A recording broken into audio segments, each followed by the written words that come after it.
The views, comments, and opinions of the following program do not necessarily reflect those of Morris Media Studios, MorrisMediaLive.com, or its affiliates. Listener discretion is advised. As a small biz pro, so we roll, using procurement, program, and control. As a small biz pro, so we grow, using procurement, program, and control. Yeah, I'm a businessman, yes, I'm an entrepreneur. Oh yeah, I'm a businessman, yes, I'm an entrepreneur. Oh yeah, I'm a businessman, yes, I'm an entrepreneur. I'm a businessman, yes, I'm an entrepreneur. Oh yeah. And hello and welcome to the Business Zone. It's Friday, yes, March 29th. My God, it came by so fast. This was an amazing month. It was? Yes. Mine was amazing in the beginning. It got a little crazy on the end. Really? Yeah, it took a turn. The whole month was amazing for me because it's my birthday month. Oh, yeah, okay. I turned 26. That's right. We celebrated your 26 birthday. 26 years young. We had a good time at Morton's. We did, and crustaceans, and I went to Vegas for a day, and what does in Vegas stays in Vegas, so don't ask me. Okay, I won't ask you. Mm-hmm. What else did you do for your birthday? I said don't ask. I didn't like about Vegas, just what did you do for the other parts of the day? Serve God. And you got some amazing speaking engagements coming up. Yes, I do. Mm-hmm. So you want to tell me about them? Can we talk about those, or do they get to stay in Vegas too? No. Okay, so you're so funny, Crystal. This so funny. This on the 6th, I have 2 speaking engagements. Actually, what's on your plate? I'm so excited about sharing the stage with these 3 beautiful women. It's about faith, family, fitness, and food. Okay. And we are going to teach you how to live healthier, faith-based life with balance. Oh, so I'm excited. Well, that is cool. Being presented by Cedar Grove Church. Okay. It's gonna be okay. Hopefully, I have my voice back by then. Oh, yeah. Well, so that's on the 6th. That's a hazard of being a speaker. Yeah, that starts at from 10 to 1. You can follow my Instagram page. Okay. Dawn, DAWN Strozier. Okay. And for the address, but I'm excited about that. Before I go there, I'll be over at the Diamond in the Rough. I love this organization. I'm with them every year. I love that organization. Your Beautiful Inside and Out workshop for teen girls from ages, I think, 12 to 18, something like that. Okay. But Saturday at 9 o'clock, I'm opening that up. I'm going to talk about mindset and exercising, getting your body in shape. So I'm super excited. And she does some amazing things. She was she's a stunt woman, right? Yeah, it was one of my good friends. Oh, really? I think I went to an event. I went to one of her events at Skirball about 5-6 years ago. Really? And that was the first time I actually met her. You have to make sure this year you go to her foundation party. End of the year event. It's pretty big. Is it? Okay, yeah. Cause I think fundraiser is pretty big. And so is she still helping children? I mean, I know she is a mentorship program, right? Yes. And they are helping these young girls get into the stunt? Not just the stunt industry. She's actually sharing with them the industry as a whole, showing them behind the scene things. Because most of the kids only see the upfront, being the actress, actor, and all that fun stuff. But they don't know the type of money and the careers that are developed behind the scenes. So she has a beautiful foundation. She spends a lot of time with the girls. So, yeah, I enjoy her. She's really, that's LaFay Baker. She's actually dynamite. Yeah, she's and we awesome. kind of look like twins. Yes. She's cute. Yeah, she is cute. Yeah, I like her. I like her. You know, anybody that's doing something that's reshaping and helping our children. Hey, Kitty, welcome to the show. That is just awesome. That's just awesome. Yeah, I'm speaking as well. Yes, unfortunately, we won't be together. They're trying to break up Double Trouble, the dynamic duo.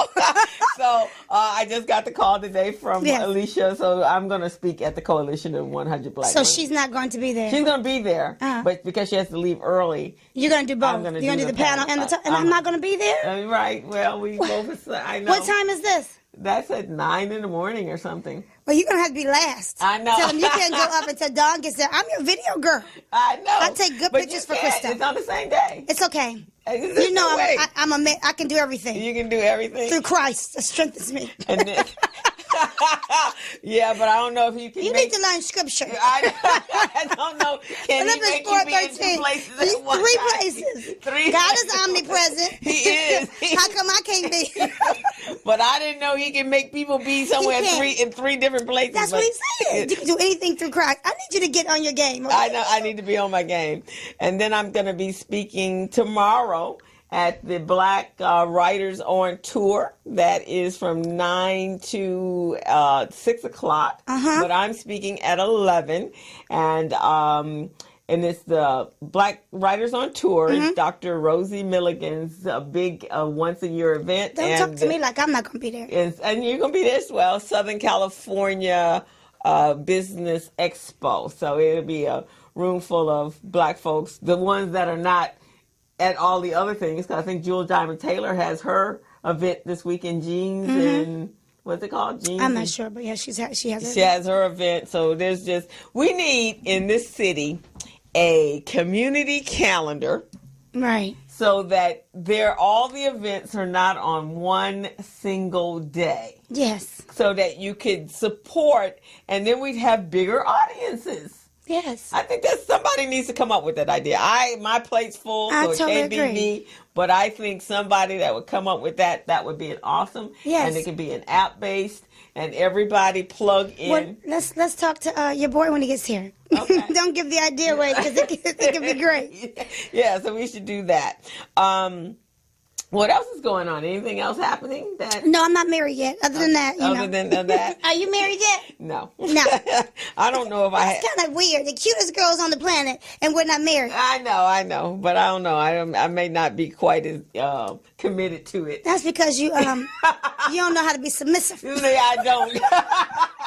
You're absolutely Girl, right. I'm so ready to be submissive to my husband. I'm like, where are you? So you can tell me to go sit down somewhere. I'm like, okay. You remember that's why I was taking salsa, so I could learn how to follow. Let somebody lead. Yeah, I discontinued the classes before I learned the darn lesson, man. So I gotta go back to salsa. I know how to salsa. Yeah, just act stupid. I'm a work just in act progress. Stupid. Just be like, I'm a work in progress. Sometimes you gotta trick your way into marriage like all these other girls. See, that's why everybody get married before us, because we real. Yeah, right. And they be lying. I think we need to lie more. I don't even have a boyfriend. Do you have a boyfriend? Shame. Again, too real. Too real. I don't know how to play that game. So, I'm sorry. Because one guy said the reason why I haven't picked you as my girlfriend, because you're gonna make me do burpees. I was like, huh? You gotta have a guy that can do burpees. That's what he said to me the other day. What you think about that? I said, no, my man just has to pay the bills. Oh, okay. Yeah, I'll do all the burpees, baby. You pay the bills. We good. You all the burpees. Well, that could be a little frightening if they see you at the gym. And they see us over there beating us down. Why is it so hot in here? I don't know. You should be cool. It's hot, isn't it? Oh, I'm only 26, so I ain't hot flashing. Don't front on me like that. That might be the It's burning up in here. That may be Thank the you. subject matter we're having. Oh, yes, I get hot and bothered when I talk about men. That might be it. But, yeah, no. So we're going to talk about some, I'm going to call them the Business Zone hot topics. So yesterday, well, actually this morning, I was reading, hey, Donald, how are you? Hey, Albert. So I was reading this yesterday morning, and we kind of talked about this a little bit when I was at the gym this morning, about the new law for the California, has come through California labor, about the status of independent contractors in Los Angeles. And there's been like the gig industries are being highly affected by it. The beauty industry has been. And the trucking industry. Now I have a friend that owns 12 trucks. He's crying right now. Really? He owns 12. Yeah. And the demands that are on him as a truck owner are crazy. Right, and he has independent contractors. Completely changed his income. Right, because now, and this is for all of you out there that are business owners, this is important. So you really need to do your research, because this can affect how you're doing business. So in the past, there was a 20-point questionnaire that helped you define what was an independent contractor. Right. And so primarily, if you are running your own business like I do, like you do, like we do, like you're set up as an independent business, yes. you're either sole proprietor or you're a corp, and you provide. You're bringing your intellectual knowledge and all of your equipment to the individuals to help them execute some contract, right? Right. So that makes you, I sent it to you. I'm looking at it. That makes you a independent contractor. Yes.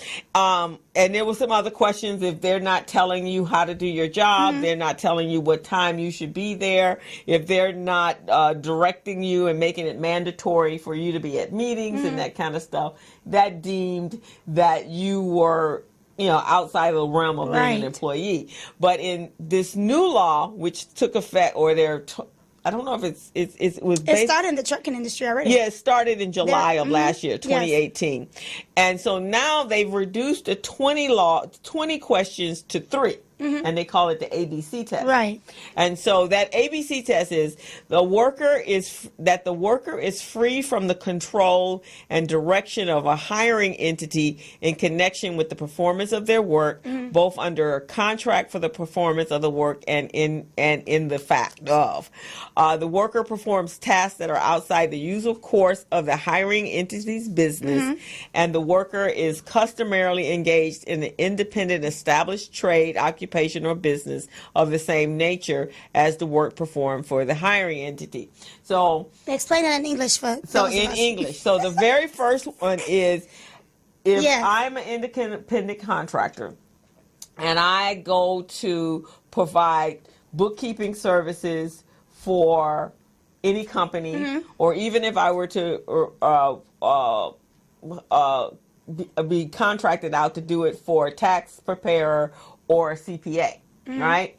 So they're not telling me how to do my work. They're just saying, here's the project for you. We need to have all of this information posted into QuickBooks, and you need to be able to generate a profit and loss statement so we can then perform the taxes. Right. And you have X amount of time frame to do it. That's the contract. Right. I signed the contract. I say I can do it. I give them my price, and that makes me, from that standpoint, an independent contractor. But if I come from them and they tell me you need to be in my office from 9 to 5 or 9 to 12, and there's no leeway with that, and I'm there every day, and then they're telling me, here's my computer, here's our QuickBooks, here's our then. Now I'm an employee. You're an employee. I'm an employee. Absolutely. And you can reprimand me. You're basically controlling me because I'm your employee. As long as I don't step on your campus, I'm good. Right, exactly. Right, exactly. If I do it at my house, that's no problem. Then the second one is if the services are outside of the scope of the business. Right. So meaning if you, let's say wherever you worked out, they actually brought you in as an outside contractor, but they're in the physical fitness business industry, then you're an employee. You're an employee. You're an employee of them. That's how it's affecting the trucking industry right there. Yeah. He had to, and I think they told him that he needs to drive his trucks. His trucks need to be owner operated. Yeah. Which floored him. He has 12. So now he has to, he's trying to creatively think out of the box. He said he's going to partner with each of his drivers. His drivers have been with him for years. He has 12 trucks. He's making incredible money. His driver has been with him for years. He's doing a contract with his drivers so that they can both be owners of the truck. Right. Yeah, because you have to give them so they're actually in business themselves with you, so they're partnered. And then they got to figure out how they're partnering with what kind of contract they're doing with the company itself. Right, Crazy. Exactly. So almost they have to buy into the business to say that they're part owners of the trucks in order for them to stay, because if not, he has to hire them as an employee and then pay payroll taxes. So right now he's parked 6 of his trucks. Wow. And he has 6 of... Is he losing contracts? Oh, yeah, he's losing everything. Yeah. A whole entire life was turned upside down. Wow. From 12 to 6. Yeah, that's a lot. And he's cross-country? Absolutely. It's a whole lot.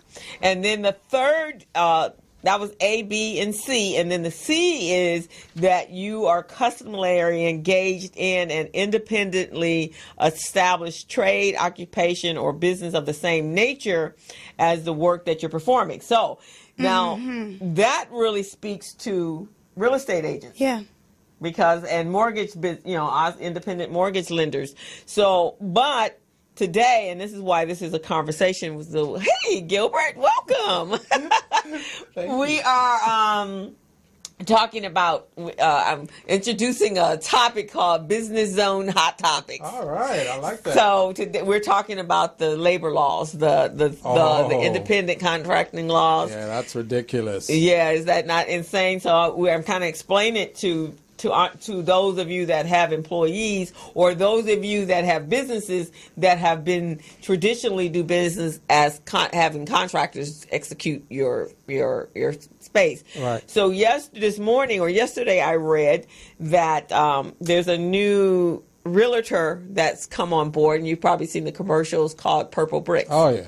So Purple Bricks' idea is that you don't need to You don't have to pay any fees. You don't have to pay any fees, Right. which means you don't pay a realtor. Right. Right. So, but evidently, their people were not classified as employees. But if you're not paying me any fees, Right. then if you're paying me a commission, then I'm an employee. Interesting. So now so one of their employees, or one of their, I guess, independent contractors, that's how they saw him, as an independent contractor, she's suing them for misclassifying Very them. good. But now that kind of changes the whole framework, because real estate agents were and I hear that their lobbyists are gone to town on this. Because they fall into their independently established trade. They have their own licenses. They have their own E&O insurance, and they usually have to work under a broker, unless they're a broker themselves. That's why that classification probably doesn't apply to them, because they're more of an independent contractor, right, than anyone else. Right. But it could actually affect all three of us, depending on, like, I could not provide bookkeeping services for a CPA, or an H&R block or something like that. So I couldn't be contracted out from a gym. Yeah, yes. You couldn't be contracted, and see, how would it affect you? Well, it would affect me if I go out and provide professional services to an entity like Metro or because they're in the SBA, because they already are in that business. Right. But that leaves plenty of people for us to work with. Yeah, but that could be dangerous. Well, that's dangerous, and it's a shady area, and that's why organizations like N.W.A. is fighting that, and I think they have the muscle to do it, because N.W.A. they got a lot of money behind them. You got Oprah, and you got all of these powerful women behind that group, because it's a women's organization. So, but here's what I'm thinking, though. Just like with the FDA. Right? Food and Drug Administration. Right. Certain medical entities get their drugs passed, and certain ones don't. Right. Because those guys are in cahoots with them. It's the same thing with this law, this bogus law that they're trying to pass right now. You see what I mean? Yeah. So I'm thinking Purple Brick is somehow in with the Department of Labor or EDD. They sponsor their campaign. Yeah, something you of see that what I'm nature. saying? But I know the DRE is going after the Department of Real Estate agents. They're getting ready to gear up, because that's a big thing. Los Angeles or California probably has the highest per capita of real estate agents than anywhere else, because of the amount of money made in real estate. Oh yeah. So that's interesting. But I'm looking here at some statistics, and there are over 2 million California workers that may be impacted by this. I think it will probably be more. Yeah, because those are the ones that are documented, that are counted. You see what I mean? Yeah, those are the ones. There's a lot of other consultants that's definitely going to be more. Yeah, there's some that's smaller, that are not registered or not licensed and so forth. Yeah. But I would say At this point, though, everyone should make sure that they have a business license and operating from their home. Yes. And with the ability to do work online, that gives you a lot more leeway to fight this. But you can't be at their locations doing whatever you're doing. And you cannot be under their thumb or their control at all. And that's kind of why I recommend to participants, our clients, that make sure you get your business license. If you get your business license with the city of Los Angeles, that's free. That's free. Right. And if you don't generate revenues in excess of $100,000, you still don't have to pay the city business tax. Right. So just file it. Yeah. Because many of those small businesses make less than $100,000. Yeah. Exactly. So I think that's definitely something that we have to educate our people on, because we're kind of in the thick of things.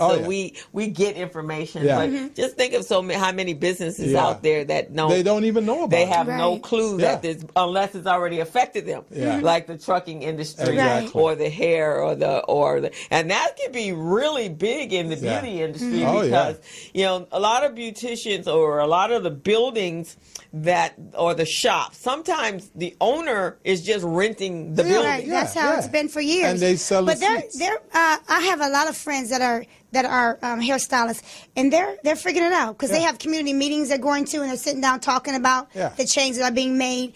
And right now, the first stage of it is that just to simply make sure all the employees there are doing their own towels, got their own business license on the wall, and that they're separately run their own business in the cubicle that they're in. Because at first it hit them so hard they didn't know what they were going to do. A couple of salons I know closed. Yeah, a lot of them. And then there were some adjustments I guess made, and then some meetings were they went to some meetings and some things were discussed, and now they're not taking as of aggressive steps. But the first few steps were making sure your business license on the wall. They have to wash their own towels. They can only have one assistant. They have to get their own products, all that stuff. Oh. So now the salons are being more independent as well. So what they were doing, they were classifying them as employees, but because the system now comes down on them, then they have to have their business license. No, not necessarily. Sometimes salons were just washing the towels, and salons were just providing some of the things that they know that the people go out for. That was part of their blueprint. But it wasn't necessarily that, But now they have to do everything completely on their own. Right. But do you think that from a hairstylist standpoint and a barber is a little different? Because hairstylists generally are very independent. Yeah. But barbers sometimes... I think barbers are more independent than hairstylists, to be honest with you. Because they rent the seats, right? Yeah. Isn't that what they do? Yeah, they rent the actual seats, the booths. Yeah. Both of them. So that's a little... That could be a little convoluted. So some of them could be in trouble. Right. And they would have... Because they're not thinking the same way as hairstylists. I think a lot of them are in trouble because this is why they're really like Stevie... Elite Hair, to give an example. She runs a general like campaign or flyer to promote business for all of her stylists. She has something called Elite Hair Schedulosity, so you can call in and see all of the whether they're employees or independent people, their lists and their schedules, and all of them had to do their own schedulosity. She can no longer promote. So there were a few people who were used to getting, they were used to her providing people for them. Right. Now you gotta know how to market. You gotta know how to get your own business. Right, exactly. It's just walk-in business for a lot of them. All the walk-in now goes to their owner. I mean, it's a lot of changes for them, but it's doable. So we're at the bottom of the hour right now. So we want to go ahead and take a quick break. Yeah, we got some great guests in I see. We got a legend. Yes. So that has just walked in. Did you tell them I rap and sing? I also have some breaking news that I want to talk about, so we'll do it later on the upper end. Yeah, which is very important to small businesses. So let's do that. So it's now 3:32. Let's go ahead and take a quick break right now, and we'll come back on the other side of the break, and we'll bring in our first guest. All righty, sounds fantastic. So you're watching the Business Zone with Crystal Gilbert Buchanan, your small business paramedic, and Don Stroger. That's what I'm talking about. So give us a call at 323-293-3375. That's 323-293-3375, and join the conversation. Take a break.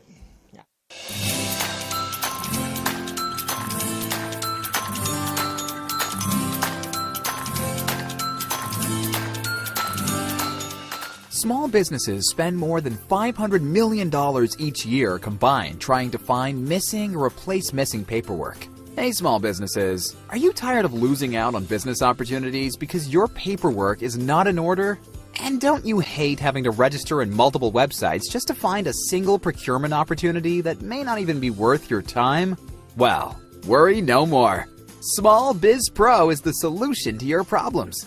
Small Biz Pro is an all-in-one cloud-based business management, compliance, and procurement assistance software platform that keeps small businesses organized, contract ready, bank loan ready, with quick access to procurement opportunities, as well as market research data. Here are some of the features and benefits that you receive when you use Small Biz Pro to run your business daily. Superior record keeping at your fingertips, back office management and compliance, quick access to bids and procurement opportunities in government databases. It allows you to conduct easy market research and gather industry statistics, government certification preparedness and compliance checklists, easy HR and general operations management functionality, bank loan readiness preparation and cash flow management, certified payroll and labor compliance reporting, business dictionary with defined business terms, a cloud-based business management platform that keeps small businesses organized and ready, even nonprofits, business documents securely stored in the cloud, data fully encrypted and protected by triple firewall reinforcements, on-the-spot document retrieval for quick decision-making, bank-level data security for compliance, document expiration alerts and advanced notifications. It uses security restrictions to block out unauthorized users, and much more.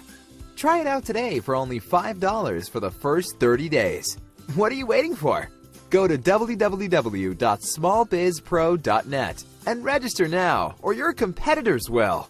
Small Biz Pro, keeping small businesses organized, business ready, and contract ready. Subcontractors and small businesses are very good at performing their craft. But when it comes to managing their paperwork and efficiently running their business, not so much. That is why Buchanan & Associates, a multiple award-winning supplier diversity business management, technical support, coaching, and compliance firm is here to help you. Buchanan & Associates possesses core competencies in small business paperwork and government compliance, back office management and business support, business infrastructure and organizational development, light rail transportation program management, assisting small businesses in packaging and submitting their minority, woman-owned, and disadvantaged business enterprise certifications. We even match you up with contract opportunities. Buchanan & Associates has delivered more than 7,500 hours of training to subcontractors by preparing them to become business ready, contract ready, and bank loan ready with the ability to quickly access key documents in seconds. Buchanan & Associates help subcontractors accurately prepare, manage, and submit certified payroll, contract compliance, and labor compliance reports to primes so that they can get paid on time without delays. If you need to meet your disadvantaged business or small business enterprise participation goals, Buchanan & Associates can help you. If you need a qualified and experienced firm to oversee your subcontractors so that you can successfully complete your projects, Buchanan & Associates can help you. We help all businesses organize and set up their company the right way so that they can formally pursue contracts. Buchanan & Associates has assisted subcontractors and primes secure more than $90 million in contract awards. What are you waiting for? Contact Buchanan & Associates today, the small business paramedic. Go to www.thebuchanangroup.net. So we're back on the Business Zone with Crystal Gilbert Buchanan, your small business paramedic, and Dawn Stroger. So you were out visiting and talking to people today, Ms. Dawn? No, I was minding my own business. I took myself to breakfast, and I had the pleasure of meeting our next guest. The young man, he sat down next to me. He bought my food. Oh. Charming. I was trying not to, pay him any attention whatsoever because I'm a single woman. That's it. I'm divorcing you. That's it. But we started talking about this business. He's his second year. It's the second year in business. The name of his company is Legacy Pro AM, and it's a basketball league. And he's doing some amazing things with kids. Right now, he's at Drew Middle School. But what I was really excited about in terms of bringing him on the show, last week we talked about small companies that we could help, right? Yes. And he models that. He talked to me about some of the resources he was looking for. I said, you got to meet Crystal. You got to meet Gilbert, get set up on the Small Business Pro, format. And I'm going to let him talk about his inspiration, what started him. He's an amazing young man. This is Mr. M. Jumba Williams. All right. Welcome to the Business Zone, sir. Show. How are we doing today? Appreciate it. Good. I'm glad John met you. I've been working with children for pretty much all my adult life, and it's really when you find other people that are dedicating their lives and committing some of their time to helping our young children become better adults, that's just awesome. So I take my hat off to you because I know that's there's not a lot of people in our space, but the joys are just tremendous. So yeah, it is. Yeah. He said, yeah, it is. I mean, you just get the joy from actually seeing the kids change over time. My league is at Charles Drew Middle School, where I went to school at. My mentor, father figure, was Dino Smiley, who started the Drew League. Yeah. Okay. So after watching him do it for 45 years now, I decided that, you know what, I want to try. And have my You own watched league. him do it for 45 years? Oh, no, I didn't. I actually was only there since I was 13. Oh, I thought you didn't watch him. Yeah, that didn't sound right. He's been around for 45 years. Yeah. The league has been around for 45 years. Oh, okay. And since the age of 13, I've been able to just watch him do certain little things in the league to where so now it's big. Yeah. It's the biggest thing going in the summertime. That's amazing. So from that, I took my inspiration to go ahead and start the own Legacy Pro-Am. Okay. And it attracts mainly young men from 18 to 25. Mm-hmm. So I think you have a very interesting story. And what I want to ask you is, because I'm sure there's a lot of other folks out there in the community probably thinking of the same thing or similar. Mm-hmm. So how does one get started with a legacy league like yours? I mean, what do they do first, and then second, and then third? Believe in yourself. Okay, that's good. That's your number one person that's going to stop you is yourself. Yeah. By doubting what you can do. Yeah. Once you put everything in writing, that's the next step. Yeah. After you put everything in writing, then you go ahead and you talk to the people that you believe in that can guide you in the direction that you want to go. So you talk to your mentor, right? Talk to him. But then do you talk to like a league association in order to get this thing started? How does it get started? No, because everybody don't have your vision. Right. I live by the motto, my vision is not your vision. Yeah. Right. So with the vision that Dino and them had, I took some of the things I learned from there and a lot of the other leagues that I played in, refereed in. And I took those and I'm like, what do I want my league to be? Amazing. Amazing. And then that's where I went with it. I'm sure Crystal has a question for you. So are they nonprofits or for-profits, and how do you fund your program? That's why he's here. The other side of it, just the playing party, because I love basketball. Okay. So it's just something to do in the springtime for some of the young men to warm up for the summertime to so they could get jobs and everything. The other side of it is the foundation part and the mentoring part. So with that, I have some kids actually at the school that I work at. They'll come over, seniors. They are competing for a $1,000 scholarship. Yeah. And everyone's like, how did you get the $1,000? I saved. Yeah. So with me saving $1,000, I know that people need that money for that first month. So all you have to do is show me that you're going to a 4-year university and you come donate your time every single weekend. Whoever at the top that's there every single weekend that can make it, that's who's going to deserve that $1,000 scholarship. That's what I'm excited about being a part of. You can team up with the Urban League and Vermont Slauson. You see what I mean? I'm introducing to him to Jihad Scott. I do something with Jihad Scott every summer. We do the LA. I think you performed with me once there. Maybe you didn't. But the LA All-Star team, they got a group of young kids that are inner city community kids that need a whole lot of help. He has about 26 kids that every Thursday I train with. So I'm partnering with him. I'm partnering them together. Oh, very good. He can partner with as many people as he likes, but partner him with, I'm introducing the two of them. And the person that I was able to get my nonprofit status set up, and sometimes it takes you anywhere. I have a friend of mine. It's been a year processing her own paperwork. I got my nonprofit status in less than 30 days. Really? How did you do that? Because I went to a lawyer. Most people don't want to pay the money. And when you do it yourself and you don't answer the questions correctly, it takes you longer. But I got mine. 30 days? Yeah. You should write a book on that.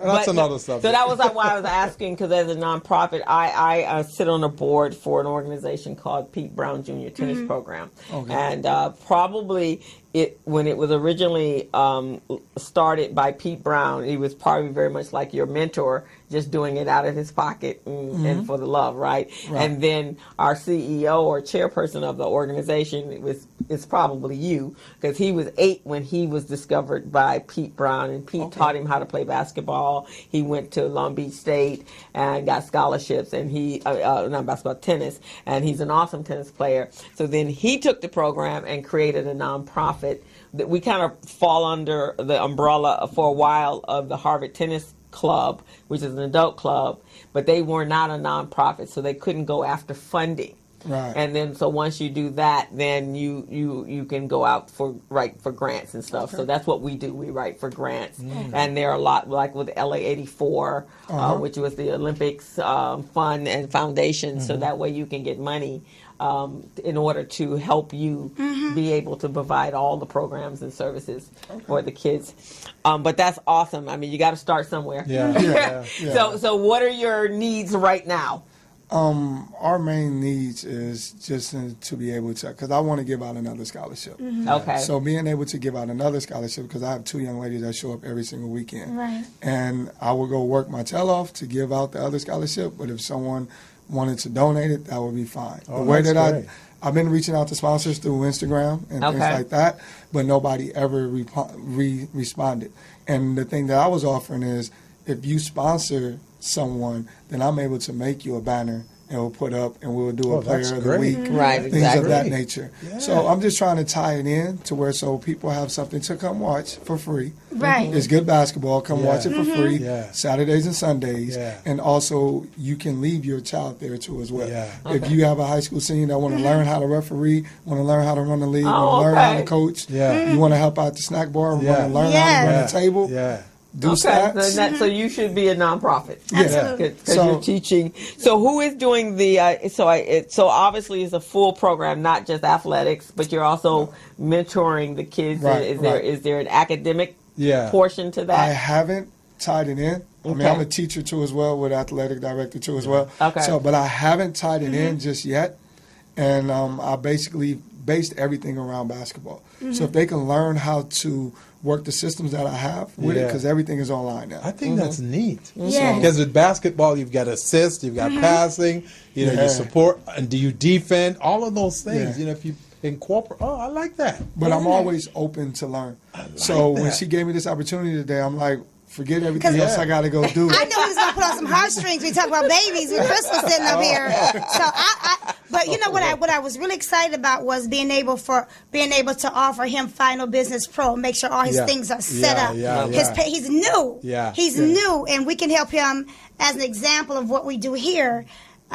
We can help making you. Sure that he's set up. Well, make sure I'm definitely going to donate my program. I don't know if you saw it on the commercial when we went to break. Small Biz Pro. Okay. But I'm going to donate that program to you for life. Okay? Thank you. So you have it for life. And I'll sit with you and I'll help you to set up your infrastructure. Right. You know, what documents you need, you know, to make it work for you. You see what I mean? Yeah. Because if you're going the nonprofit route, there are certain documents you need to have as a nonprofit. Right. So I'll work with you. And I still think that he should link up with the Urban League and Vermont Slauson. I think that would be excellent. What about Nifty? You think Nifty would be? Well, so Nifty is actually, so I do I do a lot with kids, but I have and we can get some of your kids in the program over the summer. So I do a 10-day biz camp, and it's to teach kids how to be entrepreneurs. Okay. And it's we're going to be starting June 18th. 17th is 10 days, and at the end of the 10 days they are actually going to have a business plan. And then they compete like Shark Tank, and they compete for $750 500 and 300, 350, I think it is. Okay. We have a graduation. So right now we just looked at Ochi over here on 54th, but I think I just got a message before I got here that last year we had the graduation at Southwest College. So we're looking at maybe we can have the classes over there, over at the college. I think it's called college. I think it's high school over there. Yeah, it's middle college. Middle college. So that's what we're looking at. So in that program, the kids are learning everything from A to Z on how to run a business. We have the curriculum is lecture activities, lecture reinforcement with an activity. And so, and it's intense. So they're there from 9 o'clock in the morning to 4 o'clock in the afternoon, and I'm teaching all day. And then we take them to JA, Junior Achievement Finance Park, and they learn financial literacy and how to create a budget and how to live within a budget and what it would look like as an adult.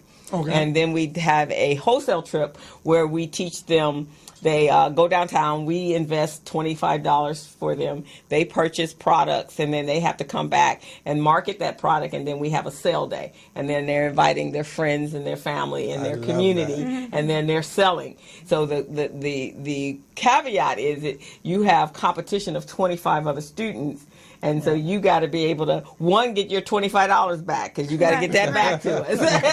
You can't leave the premises without us getting our investment back, and then be able to make a profit out of it. So it's an excellent program. And so we do 2 sessions and 25 kids. So we do a total of 50 kids over the summer. So if you have any kids, the application, I can send the link over to you. And we can find a way to get those kids sponsored into that system. Yeah. Into her thing. So that could be part of your what do you call it? What did you ask him the component? If you had the educational component, right. Yeah, that would be your part of the educational component to develop something of your own. Okay. So we raise the funds. So the program is actually it's free to the kids, but it's actually a value of about $1,500 per kid. Last year for graduation, we had Norm Nixon come out, and he talked to the kids. He was the keynote speaker. Okay. He gave all the kids, the ones that didn't win, he gave them money. I think they all got about $200 from him. Wow. So he just went and just peeled it off. The kids were like, this is the money camp. Didn't you give the kids, is that how you gave the kids a $250 at the end of the thing when it was done? They get also paid. They get paid to do that. So they get a stipend of $250 for participating and following all the rules. We have some deep rules. So I said that because you can get the kids sponsored in, and that sponsorship money can pay them at the end of the month. At the end of the thing. So it's free for them, but we would raise money for them to go. So that could be a program we could implement. And right now I'm doing, this is a special one. This is, we have 2 teams of kids, but it's actually 9 groups participating. Brotherhood Crusade, Los Angeles Urban League, and myself. We're the only ones that are not schools. So Augusta Hawkins and all of them. So these kids are competing for $5,000, and they're doing it as a team, and they split the $5,000. But when I first said $5,000, the kids are like, oh. I'm like, what the heck? Don't y'all know how? So finally, I said, one little girl, I said, take 5,000 and divide it by 3. And so she did. She goes, oh my God, that's a lot. Not the 5,000, the 1,250. The 1,250 was that's a lot of money. The 5,000 wasn't enough to get you moving. She probably was thinking it was 500. No, we said $5,000. They didn't. So now they're building, and this one they have to create a business that has a social. Social enterprise piece to it, meaning like what you're doing, right? So you could be a for-profit, and you're selling T-shirts and souvenirs and uniform and all that sort of stuff, right? So that could be your for-profit business, which is now supporting your non-profit. So that's actually what I'm going to recommend is that you be a for-profit, you be a social enterprise. Right. Of course, both. That's the new trend now. Where businesses are becoming social enterprise. So you have the non-profit component and a for-profit. Right. So when you're teaching them how to be referees and manage money, snack bars and that kind of stuff, that's the for-profit piece, because then they can raise money to support their own, and then you can match your funds. Okay. Do you want to tell the audience how they can reach you and what they need to do to get involved in your program? Tell me you're looking for some money. Looking at camera. You can reach me at 47LBL. That is the league page. Come out every Saturday and Sunday. We at Charlesview Middle School. It's located off of Firestone and Compton Avenue. What time? The times varies. On Saturdays we go from 12 until 6, and on Sundays we go from 11 until 6. Is there a phone number? No phone number. Okay. What's your website address or email? Oh, my email is 47legacy@gmail.com. Perfect.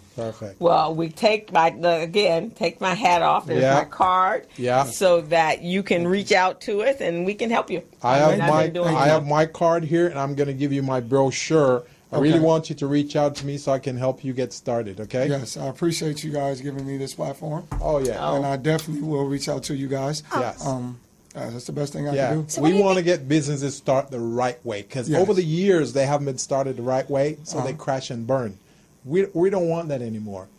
According to the SBA, 80% of small businesses fail within the first 3 years because their infrastructure is not there, their management is not there, loans, a lot of things.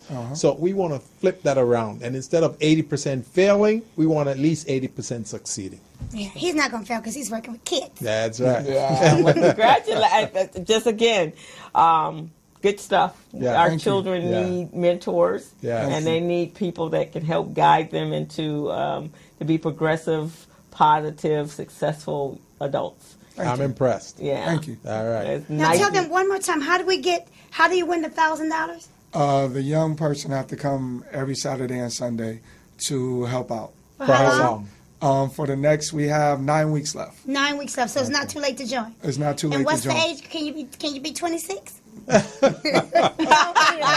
it's boys and girls. Boys and girls. Awesome. Boys and girls. So they can help out from the snack bar to the table to basically following me around, learning how the business actually works. Okay. 9 weeks left. I got one quick question for you. How do you outreach to get to these kids to get them involved? How do I outreach? I go through Instagram. My whole league was started off Instagram. So you don't like go in the community to parents and say, hey?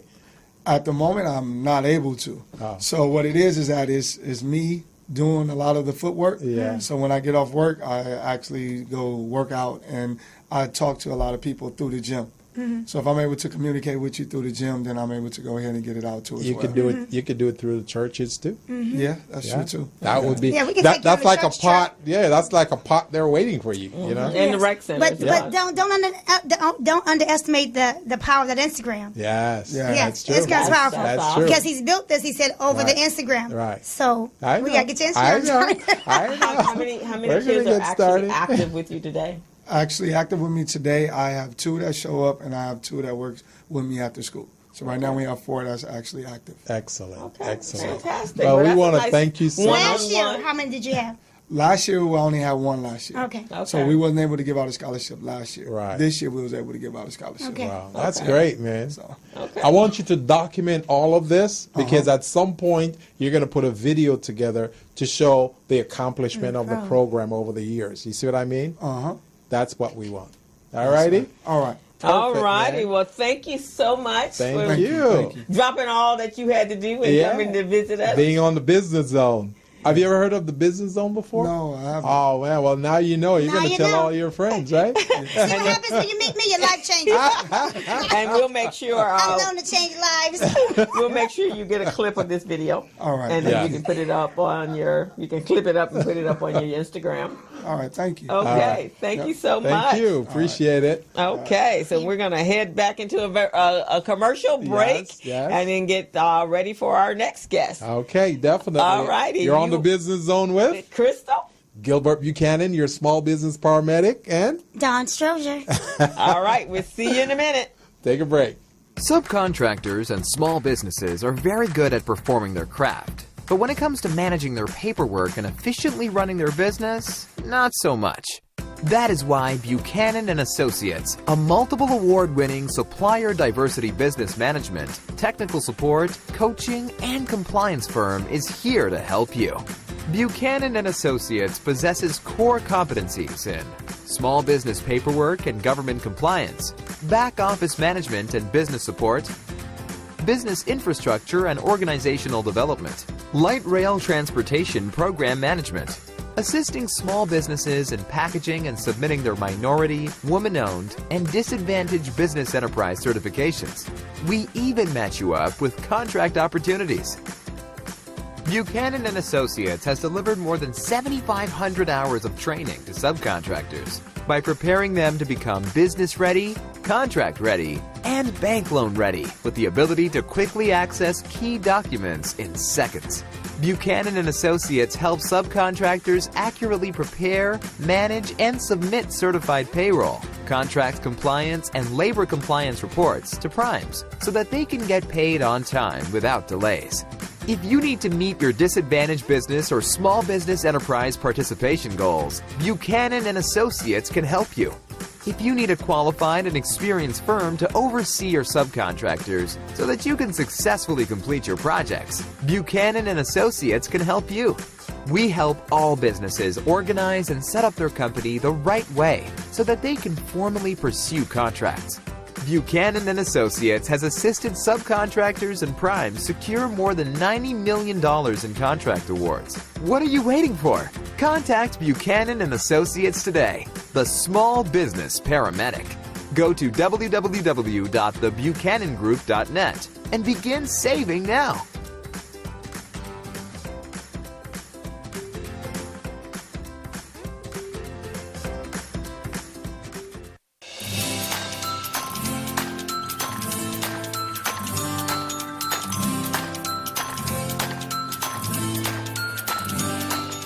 Small businesses spend more than $500 million each year combined trying to find missing or replace missing paperwork. Hey small businesses, are you tired of losing out on business opportunities because your paperwork is not in order?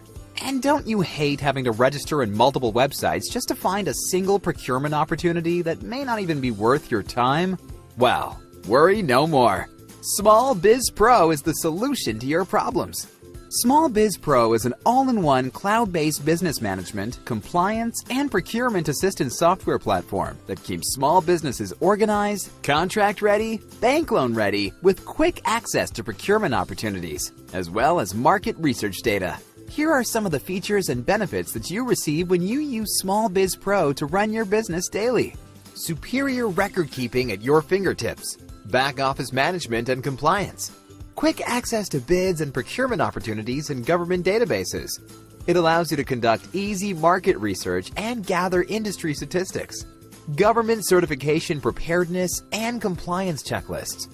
Easy HR and general operations management functionality.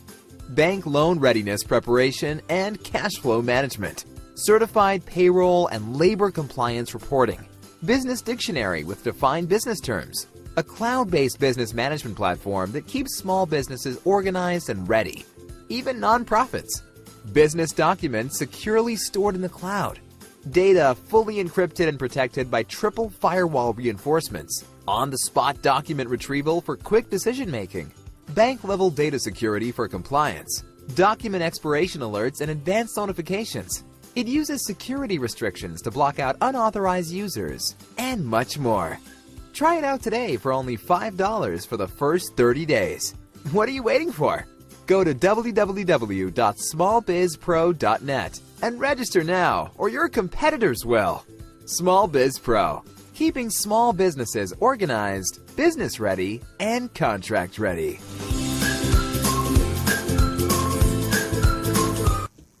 So we're back on the Business Zone, and welcome back. And this is Crystal, and we have a legend and royalty in the house today. This is amazing. Mr. Lonzo Williams. He is the undisputed Godfather of West Coast hip hop with an entertainment career spanning over 40 years as a DJ, record producer, and leader of the World Class Wreckin Cru. Lonzo is also credited with launching the careers of some of the most notable names in hip-hop. His roster or protegees include N.W.A, Dr. Dre, Ice Cube, DJ Yella, and Eazy E, Michel'le, DJ Battlecat, Come on, that cat, Rodney-O and Joe Cooley, and the L.A. Dream Team and Compton's Most Wanted, just to name a few. That's what I'm talking about, man. He's a nightclub owner in Compton. You're a native of Compton, right? Yes, ma'am. Straight out of Compton. Straight out of Compton. And he's a hip-hop historian. He's an author. And I think now he has moved into the philanthropy, the nonprofit world. That's great. And he's looking to mentor some young people in the industry, right? Yes, ma'am. That's exactly what I'm doing. Welcome exactly to the business all zone. down pat. I know, huh? Sir. Appreciate it. I had a conversation with Rochelle Lucas to find out who you were. You know what? And she didn't know how much of a role she played in my career. Really? I had to tell her. I put it in my book. I have a book called N.W.A. Not Without Alonzo. Okay. She didn't know she was in it. I said, she said, why am I in the book? I said, Rochelle, you don't understand. When you put me and Greg Mack together, you made the combination that we needed at that time. Yeah. Wow. Because Greg Mack was on the radio. I was running the streets with Uncle Jam's Army and some other folks. And Greg Mack came into. I just shut my club Eve After Dark down. And when you see us straight out of Compton, how Doodles was the spot. That's because me and Greg made it to spot. Oh. Okay. And in that movie Straight Out of Compton, it was so much they could not put in the movie. Yeah. But Rochelle connected me with Greg, and me and Greg put together a thing called the Traffic Jam. And every day from 5 to 5:15, there was a mixed show on K-Day that Yella and Dr. Dre did. And because of that show, we were able to advertise Doodles and blow it up. Wow. And Rochelle was instrumental in that whole situation. And she didn't even know it. She didn't even know. Wow. That's amazing. And you know, Rochelle, when you meet her, and I'll have to have her on the show, but she's kind of quiet. Very quiet. She does not look like she was at K-Day and was representing hip-hoppers. No. Every time I talk to I love Rochelle because when I talk to Rochelle about hip-hop, she's a clean sheet of paper. She ain't trying to compare no notes. She's all ears. Yeah. Okay, and she's taking it all in. Yeah. But she was right there between Roger Clayton of Uncle Jam's Army and myself. She was both of our sales rep at K-Day. Yeah. So she knows the fuse. She knows all the parts. She stayed out of the business. So she's like, I ain't in that. Give me my money, okay? I love that. I love Wow. that. That's what I love about her. She's always been. She's so cool. She's so cool. Yeah. And so she invited him to come to the digital marketing classes. Yep. And I looked up and I went, whoa, what's happening in here? Because I was in another room and I came in, I was like, okay, we done stepped up a notch here in the digital marketing world. So what made you decide to do the digital marketing thing? Well, after 40 years of promoting nightclubs, I'm tired of that. Okay. And at my house, I have a huge studio. My studio is bigger than my house. Yeah. And I have a recording studio, a video photography studio, and also a podcast studio. Yeah. And I want to expand that and take the whole operation viral. Yeah. So I need to study on this whole digital platform that everybody knows about. That's why I got this kid with me right now. He's one of my mentors when it comes to the digital situation. And so, in order for you to go viral, you have to have some youngsters on your team. You have to have some I youngsters. mentor them on one thing, and then mentor me on something totally different. True. So that's true, man. We just playing this, exchange I'm of with services. you, man. I'm with you because I'm where you are right now. I need one of him. Kid on your team too. I need one of him. But I knew he was committed because I guess it must have been the second time you came to the meeting. We had, because I kind of switch it up a little bit because we want our people have to become more digitally the mindset has to be there. So we switch it up from a live to doing a Zoom. Well, I didn't have him in the system as of yet, but Rochelle was in the system, and I had sent out notifications that we're going to do a Zoom meeting tonight. It was pouring down raining a couple weeks ago, and he showed up at the Urban League, and so Rochelle reaches, she texts me, Crystal, we need the information and send it directly to Lonzo. So I'm thinking, okay, I'll do that, but who gonna go home and come online? And then I looked down, I was like, whoa, he went home and came online. He's serious about it, man. You know what? About it. I do a lot of mentoring. Okay. I can give you all the parts. If you don't put them together, Right. if you don't use them, it does no good for me to mentor you, talk to you, coach you. If I give you all the parts, it's like praying without works. Okay, you can pray all you want to. If you don't get off your butt and make something happen, ain't nothing gonna happen. You can't pray your way up on something. But for the lottery tickets, but you're still gonna buy a lottery ticket. My question is, are you still discovering talent?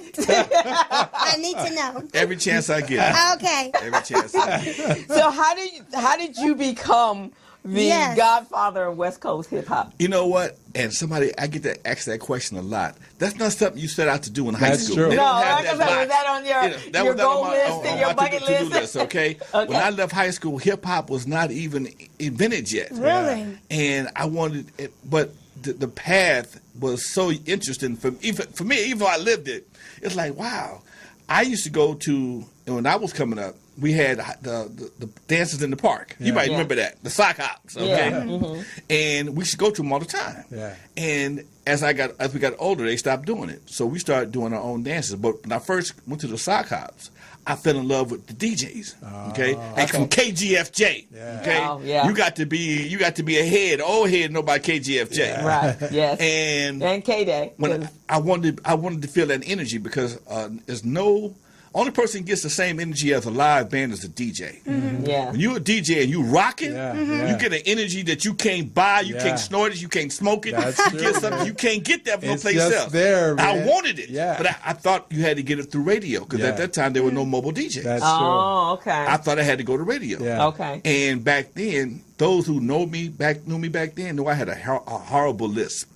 I sound like Daffy Duck. So they weren't ironing you up. But I got lucky. And I went to Gardena High School. I graduated. And they had opportunity to check off broadcasting. And I checked off broadcasting. And I got a scholarship to go to a broadcast school. Wow. Oh, wow. Okay. And I'm still Daffy Duck. but they cultured it. But one of my mentors and teachers was a guy named Jay Rich. Jay Rich was on KGLH forever. And he was one of the most articulate guys on radio.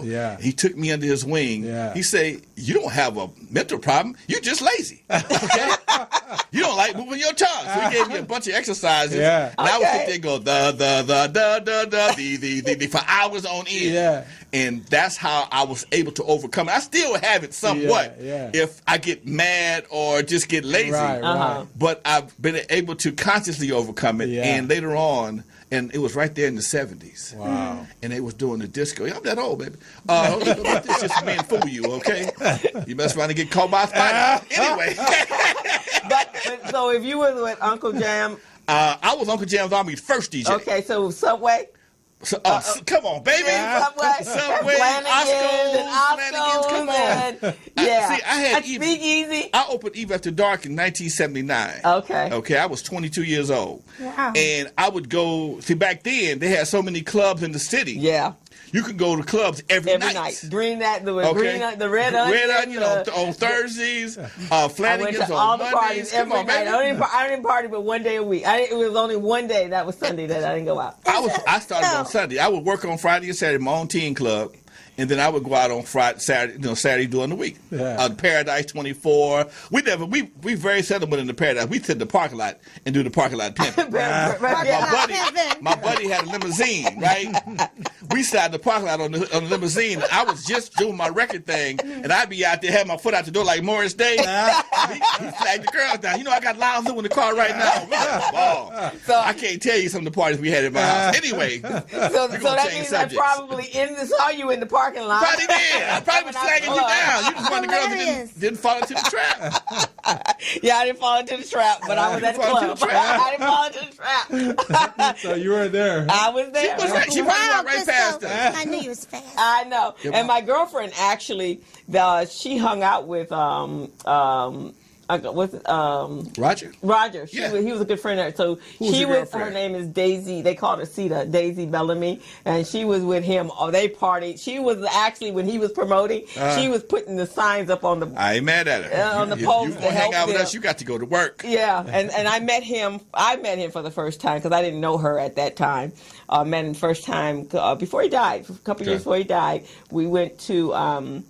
See Frankie Beverly in Riverside. Okay. And we stayed there for the weekend and hung out with him. Now, you got to understand, me and Roger go back to 1977 before I opened the club up. Okay. I was his first DJ. You was DJ Construction? I was Disco Construction. Disco Construction. I was Disco Lonzo of Disco Construction. Okay. And we had this love-hate relationship. And we always talked about writing books. And we worked together. We were workmates, worked at the same record distributor. And he blew up. His thing was big dances. My thing was consistency. Every club I had at least 6 years. Eve After Dark, Dudo, Skateland, Hollywood Park Casino. I did all those, okay? Okay. So I was always taught consistency, build your money up, do your thing.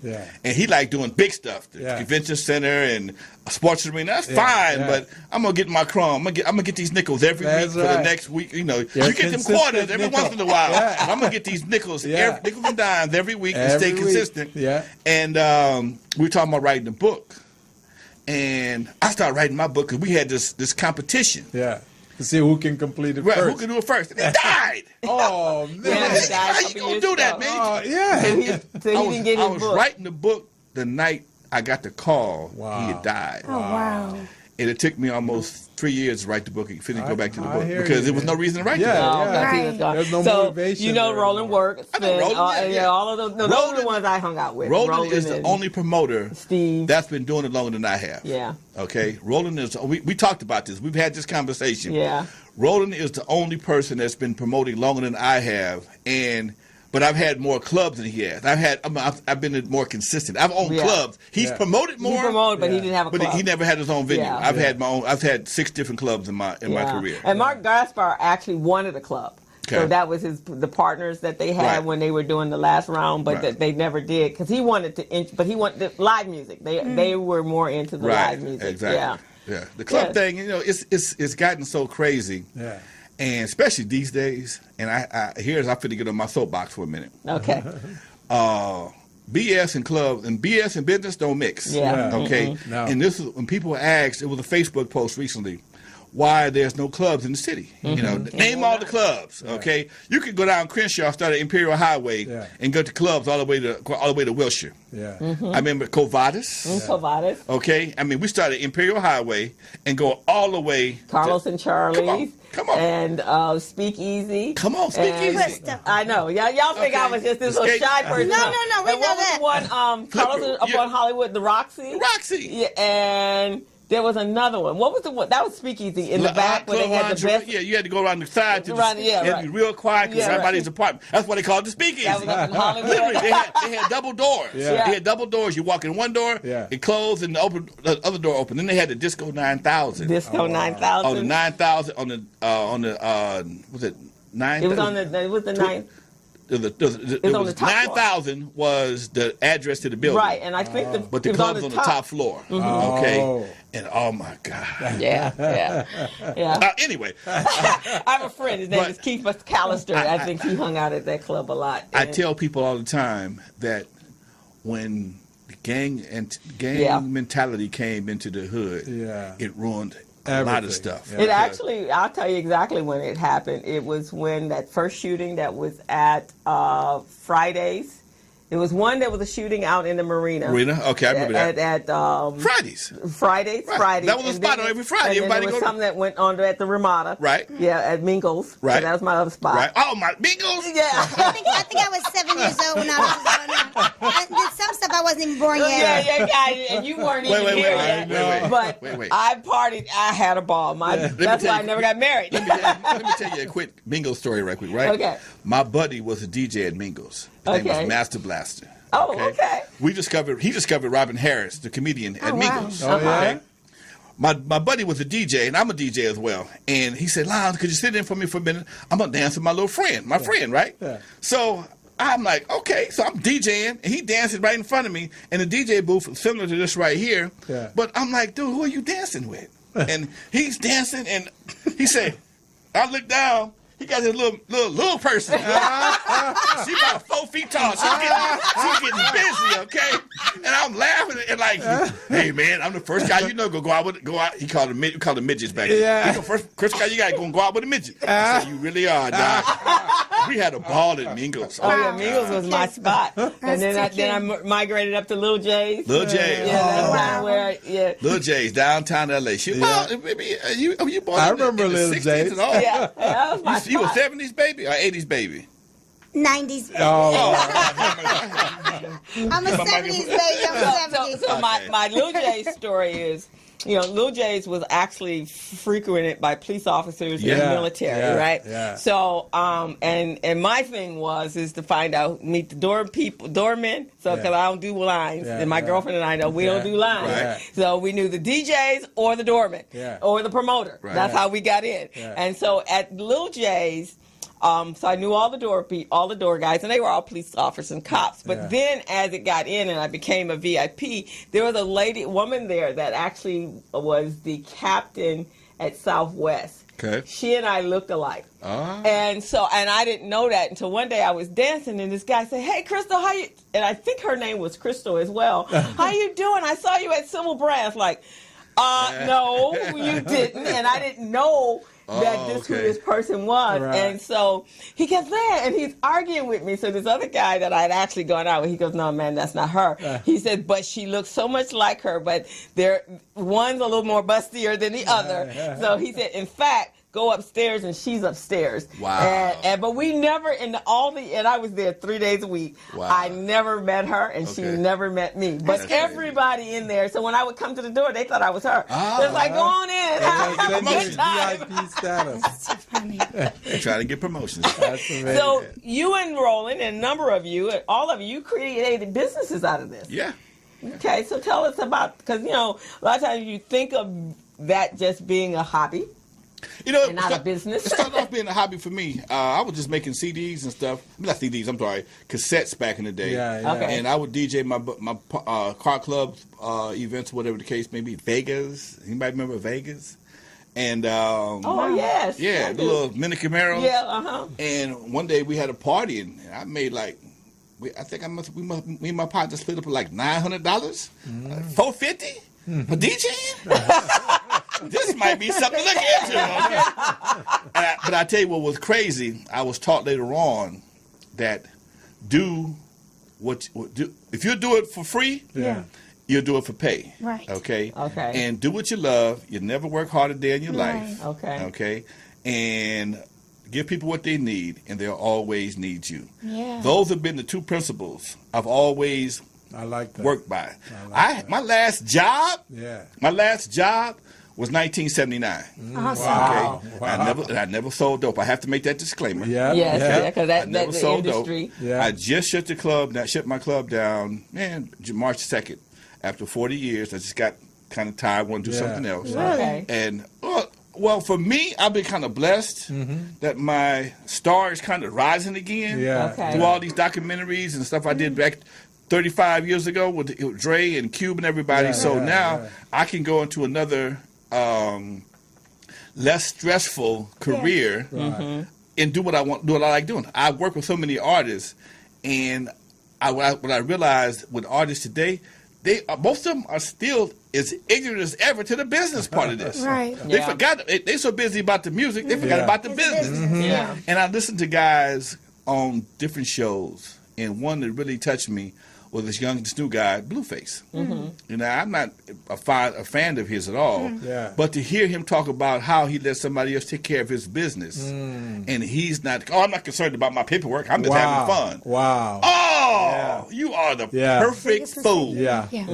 You are the perfect fool. He's that 80%er that we just talked about. Right. You the one you the one that they're gonna get every time. Oh yeah, especially the IRS. The IRS and the vultures. They look for guys like that. Yeah. Oh yeah. And wasn't that in the movie with Straight Outta Compton? Because it Dr. Dre was like, well, where the money? Or was it Ice Cube? Where the money? Okay. And then Eazy E was just exactly. happy go lucky. As long as they're getting some money. Yeah. But who counting? Yeah. Right, okay? Exactly. Gotta you count need your to money, be at the table to count your own money. Nobody count your money for you. Gotta count your and don't they get, because they don't get a whole, with all of the hoopla that goes around with it, because you really don't get as much money off their song, or how does that work? It all depends on who's handling your business. Yeah. Okay. When you have one person that represents everybody, and there is a principal person, like with this situation, Eazy E was the man.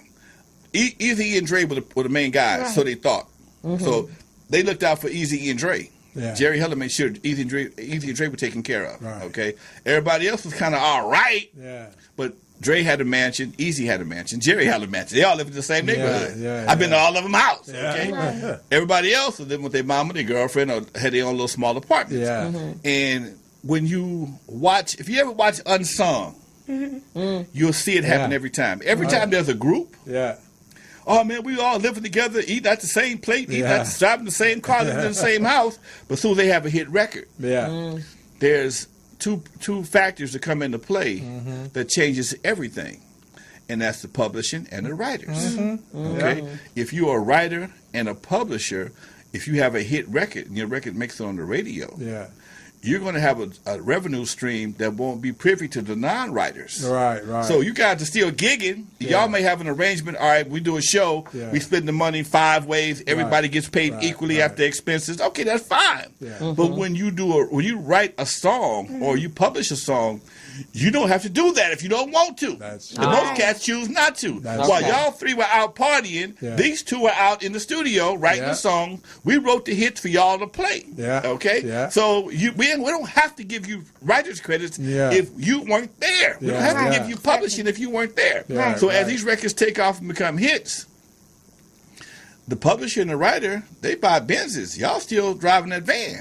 Okay? They move out the house that y'all lived in together, and y'all buy, they buy individual houses, and y'all mad. Okay? Everybody mad. I've seen it happen on multiple times. So many times. So many times. Everybody mad at the writers of the song and the publisher because you didn't take care of your business. I'm writing my own songs. That's why many of those groups break up. Right. Even those boy bands, Backstreet Boys, all the same thing. It's the same thing. Right. And a lot of times with those boy bands, the manager will own the name. Yes. He'll That's own what happened the to the group B2K, which is my family, with Chris Stokes. Okay. So he'll once he owns the name, he can change the players out as he wants to. Right. You like a deal? Bye. Next. You know the first group that I recognized that with? Who? Yeah. You remember that group Menudo? Menudo. Yeah. Menudo. That's how it got started. I remember Menudo. They change up once those guys get to like 16 or 17, they change them out. Yeah. And it's the same name. Because it's a boy band, and if they're, unless you're like the what is NSYNC and those kind of guys, and